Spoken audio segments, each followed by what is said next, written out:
So a lot of people are really frustrated at Facebook lately, and people are doing all the delete Facebook and all other stuff.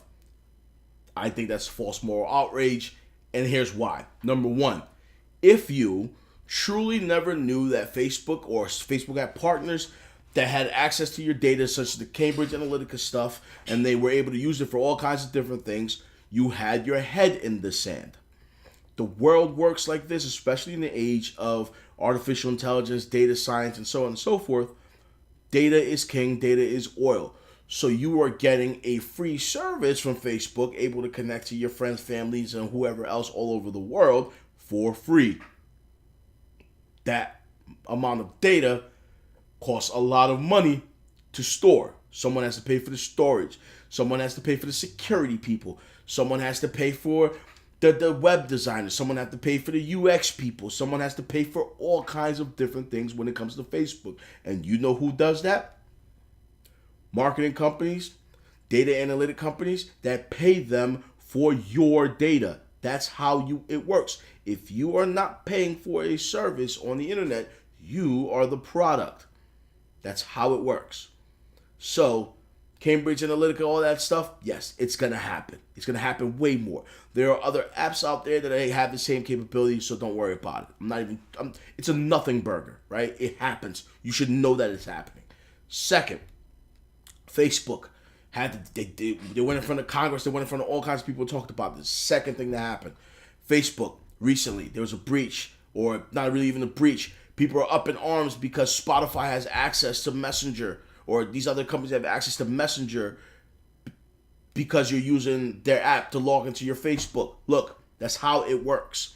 If you want, it's almost like me saying, I want my friend to type the messages that I'm telling him to say in my Facebook, but then get mad at Facebook because I gave him my password to be able to do that.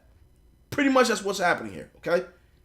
You're using Spotify, you want to use the Facebook Messenger, you want to use Facebook through Spotify, you need to grant Spotify all the access it can to perform those tasks. So sometimes that means that, you want to delete something in your Spotify app, well, you need to give Spotify the right to delete it in your Facebook. And so the fact that people are up in arms about this is an absolute nothing burger.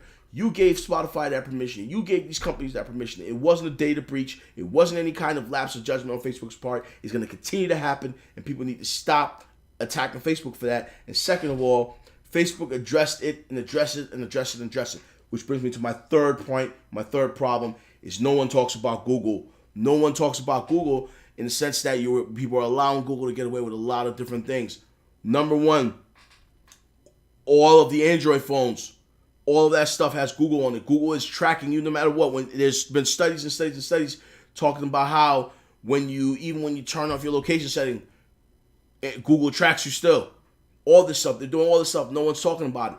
More importantly, very recently came to light that while Facebook was going through that Cambridge Analytica issue, Google found out that they had leaked 52 million accounts or information on 52 million people through Google+.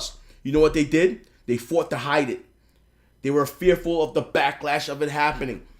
So they waited, let Facebook take all the heat, and then they just closed down Gmail because that happened in the past. I mean, not Gmail, Google+, because that happened in the past. Think about this for a second. Do you think that was the first breach they had in that situation? Or the first leak they had? Probably not. Do you think it's going to be the last? Probably not.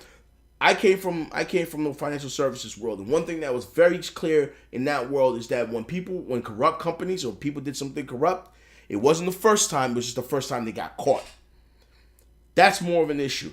The fact that Google's not facing the music all the time on the stuff, and they're not releasing this information, they're not dealing with it, means that Google's one of the biggest companies in the world. You're telling me there hasn't been more breaches than that? Get out of here. I don't believe that. I don't believe anybody's that good. The fact of the matter is, if they hide it once, they have done it before, most likely, and they would do it again more likely. That's the bigger issue. Leave Facebook alone. Focus on companies that are being dishonest about data breaches and data lapses and data leaks, not the companies who are having them and disclosing them, because every single company in the world will have a data breach of some sort this year.